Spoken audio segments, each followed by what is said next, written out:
ఆనాడు ఈ రాష్ట్రంలో తెచ్చుకున్నదే ఉద్యోగాల కోసం అనేటువంటి ఆలోచన మర్చిపోకుండా వచ్చిన 3 నెలల్లోనే దాదాపు 30,000 ఉద్యోగాలు 30,000 ప్రభుత్వ ఉద్యోగాలు నియామక పత్రాలని వాళ్ళందరినీ పిలిచి నగరం నడిబొడ్డున పెద్ద సమావేశం ఏర్పాటు చేసి వాళ్ళందరి కుటుంబ సభ్యులతో పాటు నియామక పత్రాలు అందించినటువంటి ఘనత కూడా కేవలం 3 నెలల్లో ఎవరు చేశారంటే కేవలం మన ప్రభుత్వం తప్ప ఇంతవరకు ఎవరు చేయాలి ఈ రాష్ట్రం తెచ్చుకుంటారు. ఏ నిరుద్యోగ యువతి యువకులు నిరాశ నిస్పృహలకు గురి కాకుండా ఉండాలనే ఆలోచనతో పబ్లిక్ సర్వీస్ కమిషన్ని ప్రక్షాళన చేస్తామని చేశాం. జాబ్ క్యాలెండర్ ప్రకటిస్తామని చెప్పాం. ఈ సంవత్సరం జాబ్ క్యాలెండర్ కూడా ప్రకటించాం.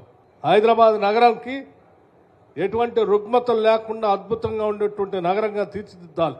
తల్లిదండ్రులు, పేదలు, మధ్యతరగతి వాళ్ళు ఎవరైనా సరే ఇక్కడ ఉన్న తన బిడ్డ క్షేమంగా ఉందనేటువంటి నమ్మకం ఉండేటట్టుగా లా అండ్ ఆర్డర్ని ప్రొటెక్ట్ చేస్తూ డ్రగ్ ఫ్రీ నగరంగా కూడా హైదరాబాద్ నగరాన్ని మార్చాలి. అంటే హైదరాబాద్ నగరంలో డ్రగ్ అనేటువంటి మాట ఎత్తితే తాట తీస్తామని చెప్పి రాష్ట్ర ప్రభుత్వం ఈరోజు కఠినమైన నిర్ణయాలు తీసుకొని ముందుకు పోతాం.